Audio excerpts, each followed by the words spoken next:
I think we see it as not playing as big a role as those who spent the money probably had hoped. When you hear a figure like $6 billion spent on the presidential and congressional races, you think, wow, that must have bought a lot of votes. And it really didn't.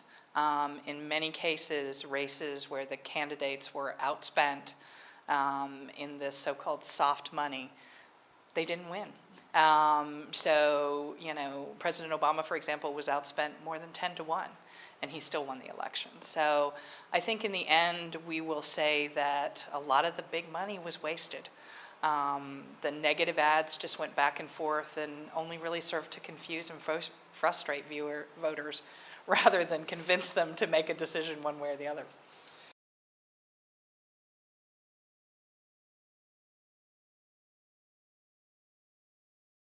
Well, I think we can always improve on the issue coverage that we do.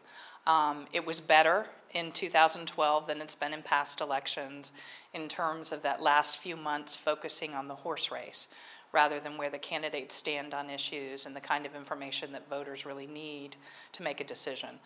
We can certainly do more of that.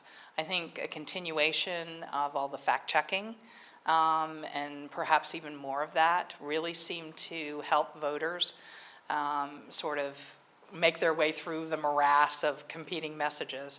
And I think, understanding that voters don't make decisions until very close to the election. So we need to go back and revisit some of that early issue information and policy information that we put out when the candidates first announce towards the end of the election when voters are making their decisions.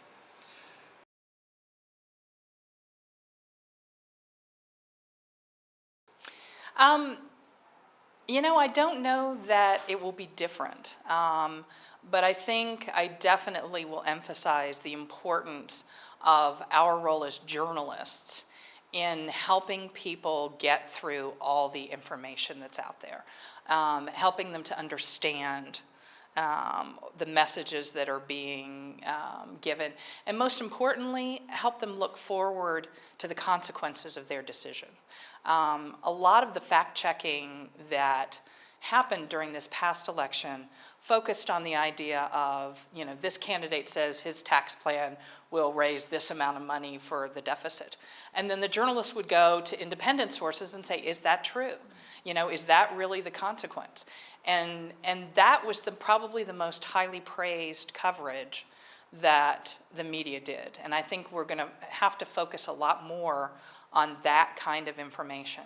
If you vote for this candidate, what are the consequences for things that impact your daily lives?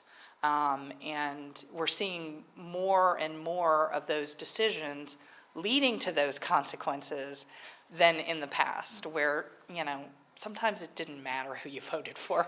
The system was going to fall out the way the system fell out.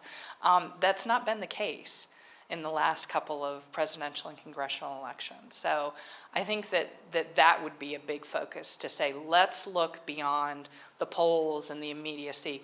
That's going to come out in the social media and that kind of thing. Let's, as journalists, investigate consequences and give people information to allow them to really make an informed decision. Mary, thank you very much. My pleasure.